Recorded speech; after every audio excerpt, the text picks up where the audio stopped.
Your Invisible Power by Genevieve Behrend. Chapter 15. Faith with Works. What it has accomplished. It is said of Tyson, the great Australian millionaire, that the suggestion to make the desert land of Australia blossom as the rose came to him from a modest little Australian violet, while he was working as a bushman for something like 3 shillings a day. He used to find these friendly little violets growing in certain places in the woods, and something in the flower touched something akin to itself in the mind of Tyson, and he would sit on the side of his bunk at night and wonder how flowers and vegetable life could be given an opportunity to express itself in the desert land of Australia. No doubt he realised that it would take a long time to save enough money to put irrigating ditches in the desert lands, but his thought and feeling were sure it could be accomplished, and if it could be done, he could do it. If there was a power within himself that was able to capture the idea, then there must be a responsive power within the idea itself that could bring itself into a practical physical manifestation. He resolutely put aside all questions as to the specific ways and means which would be employed in bringing his desire into physical manifestation, and simply kept his thoughts centred upon the idea of making fences and seeing flowers and grass where none existed.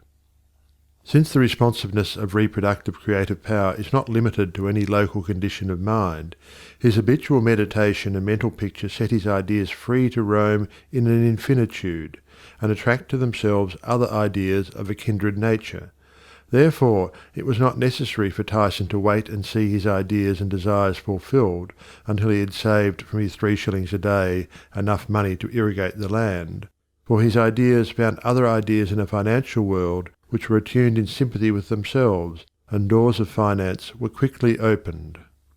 All charitable institutions are maintained upon the principle of the responsiveness of life. If this were not true, no one would care to give, simply because another needed. The law of demand and supply, cause and effect, can never be broken. Ideas attract to themselves kindred ideas. Sometimes they come from a flower, a book, or out of the invisible. You are sitting or walking, intent upon an idea not quite complete as to the ways and means of fulfilment, and behold, along comes another idea, from no one can tell where, and finds friendly lodging with your idea, one idea attracting another, and so on until your desires are physical facts.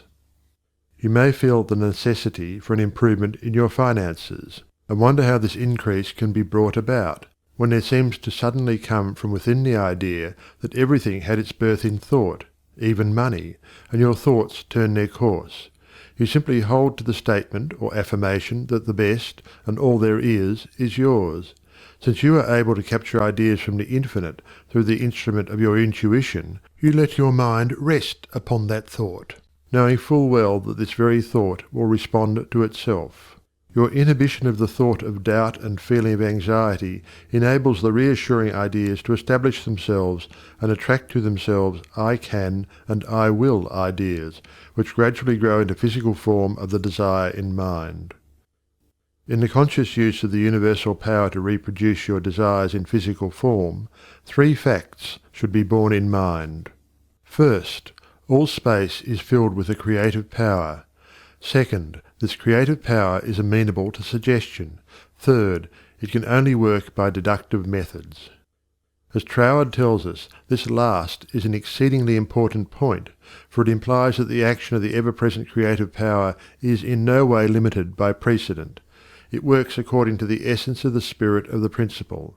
In other words, this universal power takes its creative direction from the word you give it. Once man realizes this great truth, it becomes the most important of all his consideration with what character this sensitive reproductive power is invested. It is the unvarying law of this creative life principle that as a man thinketh in his heart, so is he. If you realize the truth that the only creative power can be to you only what you feel and think it to be, it is willing and able to meet your demands. Troward says, if you think your thought is powerful, then your thought is powerful. As a man thinketh in his heart, so is he, is the law of life, and the creative power can no more change this law than an ordinary mirror can reflect back to you a different image than the object you hold before it. As you think, so are you, does not mean as you tell people you think, or as you would wish the world to believe you think. It means your innermost thoughts, that place where no one but you knows. None can know the Father save the Son, and no one can know the Son but the Father. Only the reproductive creative spirit of life knows what you think until your thoughts become physical facts and manifest themselves in your body, your brain, or your affairs.